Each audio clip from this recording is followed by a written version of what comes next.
Literally 1 week ago, I think everyone was celebrating because CJ CEO not only came out to apologize, but also talked about IZ*ONE and X*ONE resuming their activities. And I was about to talk about it in a video, put IZ*ONE and X*ONE comeback in the title, but then I read it again. And despite all the articles writing they were back, he didn't actually say they were coming back. And now just 7 days later, we get the news that X*ONE has officially disbanded. Reportedly, all of the respective companies came together for a meeting, and apparently at least 3 agencies did not want to send their members back to X*ONE, even to the extent of intending to boycott future activities. And because they couldn't come to a unanimous decision, it's over. It sucks that fans invested so much time, money, and emotion into X*ONE just to have them taken away because of the stupid actions of the corrupt higher-ups. But I think if we're looking for a silver lining, this may be better for the boys individually and in the long run. Plus, there were always those inside reports that some of them didn't want to go back because of the stain that could forever follow them.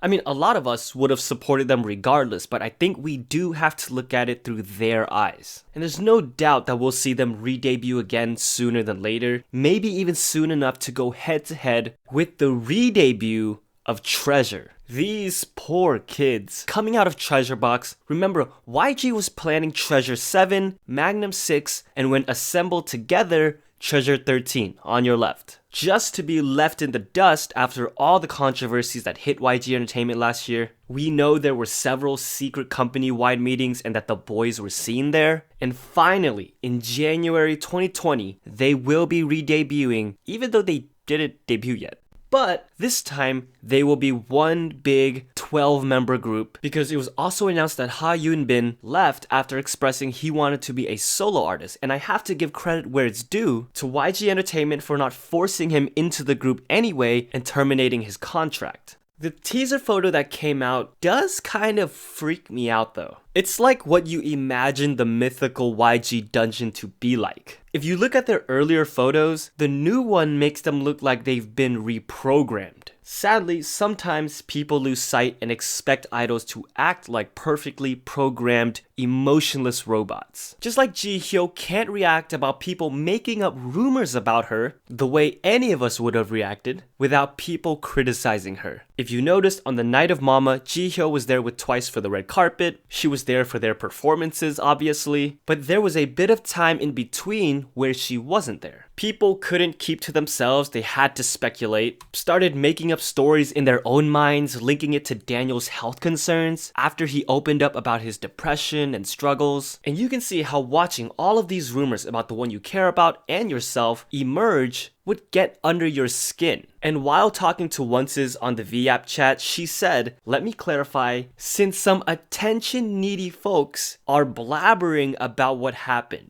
I was feeling sick. That's it." Now, this was actually so refreshing because we never see this side of Ji-hyo. She knows she represents Twice as their leader, so she's always been smiles, super professional, super attentive and kind. Even if she is, she tries to never look tired during performances. So the fact that she came out and said attention needy folks blabbering, that shows you how much this must have bothered her. But because she used some informal online slang, people didn't like that. They didn't like that she was so straightforward or aggressive. They linked it to her being a feminist. You think because of the way you perceive her on TV that you can just push her around and expect her not to bite back at some point? Jihyo reacted as any of us would, maybe even better. And even then, she felt bad, felt the need to apologize to Twice fans who may have been hurt by her words, and even delve further into the story of why she was briefly gone that night. Which personally, I don't think it was any of our business anyway, and I don't think she had anything to apologize for.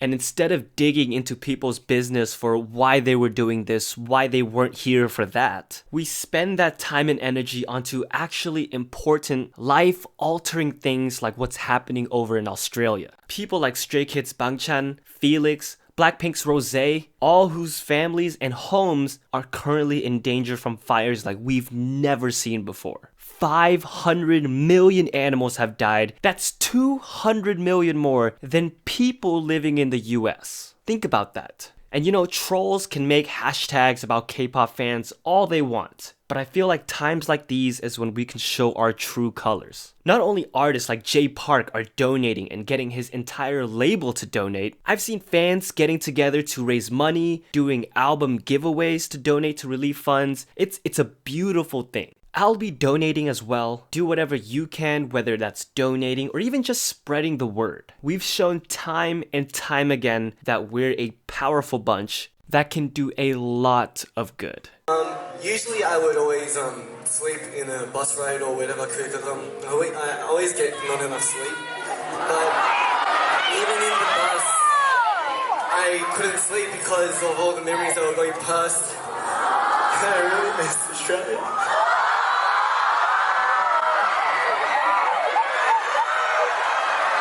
I'm going home.